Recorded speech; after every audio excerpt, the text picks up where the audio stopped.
Greetings from the Black Hills of South Dakota, also known as Paha Sapa, where the Lakota people come to pray for the state of the world. Stan Gibilisco here, proprietor and operator of amateur radio station W1GV, the hardware for which you see right behind me here.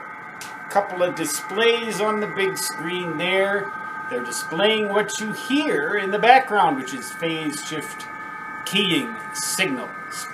The point of this particular discussion is to talk a little bit more about one way in which the ingenuity of amateur radio can defeat the laws of the universe that would seem to dictate human failure, i.e.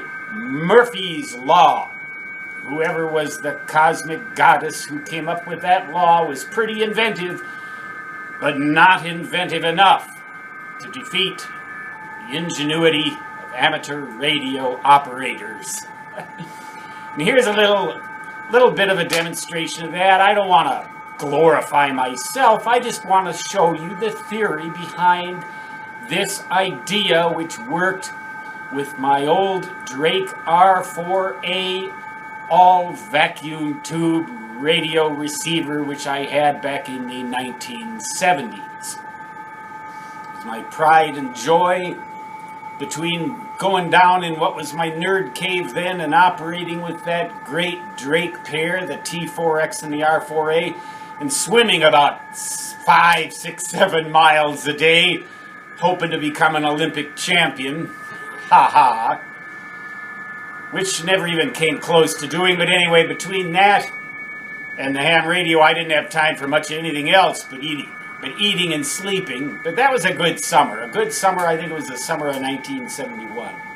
And I fooled around between 11th and 12th grade in high school with this radio, the old Drake R4A, the vacuum tube type radio you could get your hands into and fool around with. You know, you could get in those things and actually grab hold of discrete components easily.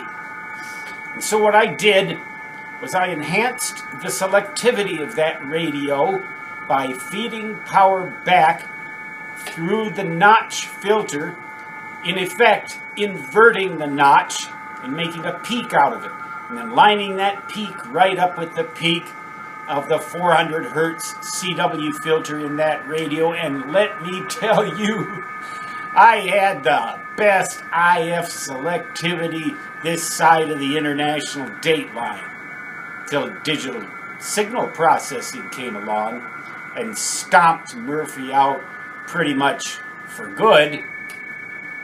Or did it? You tell me. Anyway, here's the theory.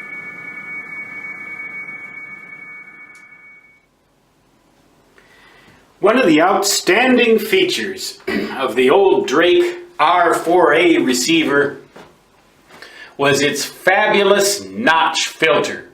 It was very hard to adjust that thing because it was so sharp. But once you got that notch onto a heterodyne that you didn't want to hear, that thing was gone. And it was great in both CW and SSB modes. The CW filter in the Drake R4A, as I remember, it had 3 different selectivity settings for all modes in which the product detector functioned. That would be SSB, radio teletype, and CW. It had a 2.4 kilohertz. It had a 1.2 kilohertz, and it had a 400 hertz filter. Now, these radios, the Drake R4A, R4, they used almost entirely vacuum tubes so you could get your hands into them, like I said. The selectivity in these radios, if you, for example, here's your center frequency, and this is the frequency on the horizontal axis right here. And this is the amplitude like that. The response of, say, the CW filter in this radio was kind of bell-shaped. In other words, it was like this. And they specified the 6 dB down and the 60 dB down points. 400 hertz wide at 6 dB down. And that was what they based that 400 hertz figure on.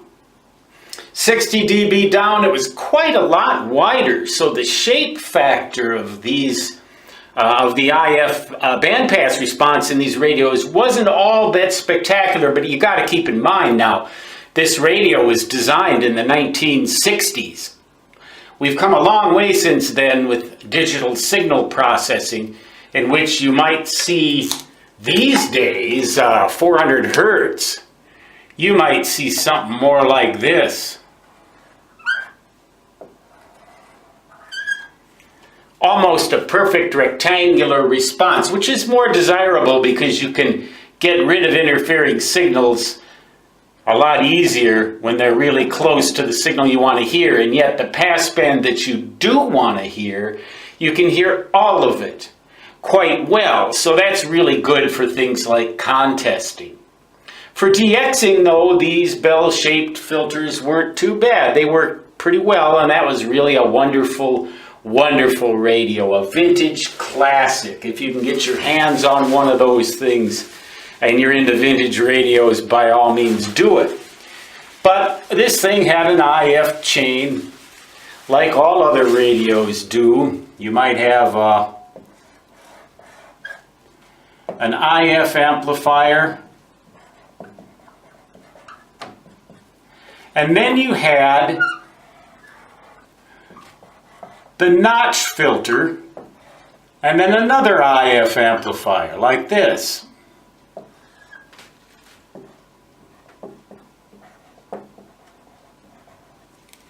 And the notch filter was in between two of these, so I got it into my head. I wonder if I took the output of the IF stage after the notch filter, or the output of the notch filter itself, and fed that back around negatively, like that.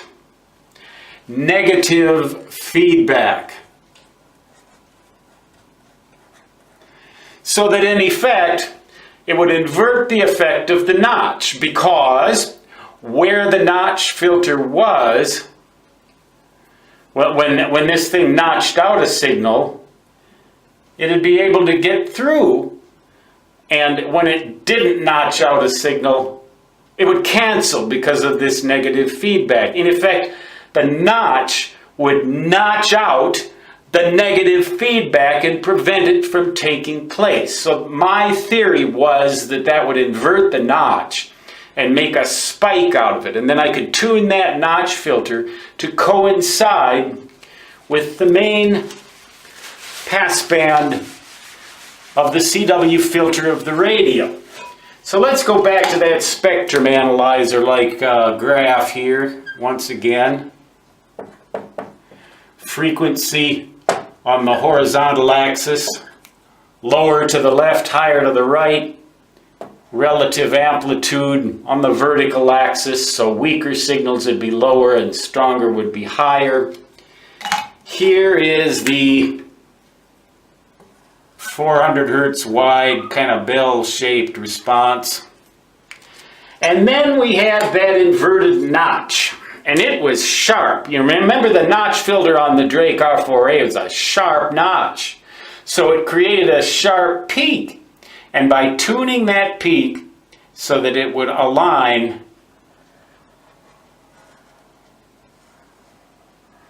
with the IF filter itself, so this is the notch, notch, notch inverter, and this is the regular IF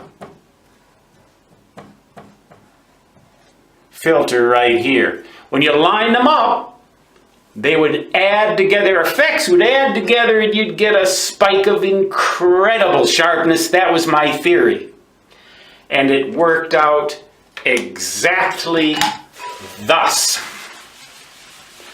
Now, Murphy probably wasn't even aware that a kid, 17 years old, who should have been utterly exhausted from swimming 5 miles a day as early as 7 in the morning in an unheated swimming pool in Minnesota, would be too tired and too dull in the head to think up anything like that.